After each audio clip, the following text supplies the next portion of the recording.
почитувани съветници, почитувани председатели, добронашли. Имате проекта за ова седмица. Имате одлука за измена на разпоредба на средства на бюджетот за обвръчно за 2019 година. Или поне ще кажем пленарна на бюджетот за 2019 година.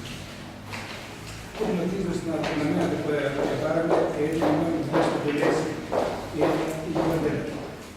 Се работи за намалување на средствата од со овој износ од делот на плати, а зголемување на ставките за привремени вработувања и за капитални трошоци на општината.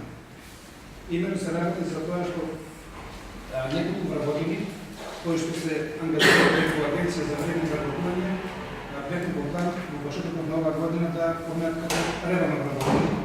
Меѓутоа со распишувањето на избори, знаете дека вработувањето, односно трансформација на работната сила се забрањата, па затоа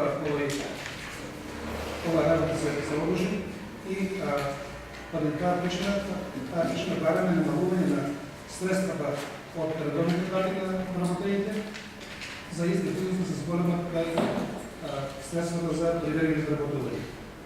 Исто така бараме и износ од 541.000 денара за капитални трошоци на општината, зголемување за капитални трошоци на општината, односно се работи за сакаме да набавиме опрема за озвучување.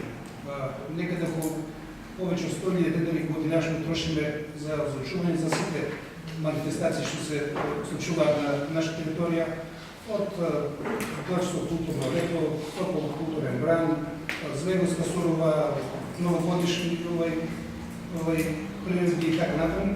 Така да мислиме дека за рок од 4-5 години овие средства ќе бидат вратени и предлагаме значи да се набави таков вид нов. Тоа е, значи, бараме намалување на 1.291.000 денара од средства за плати во редовно вработените, зголемување на средствата за привремени вработувања од 750.000 денари и купување на друга опрема, односно капитални трошоци на општината од 541.000 денари. Благодаря. Господин Грозович, отварям разпоредната точка да поверявам број 6 од днешниот дневен ред, а тоа е врска со предлог одлуката за измена на разпоред на средства на бюджет на општина Делчев за 2019 година. Дали некој бара зможен има прашање?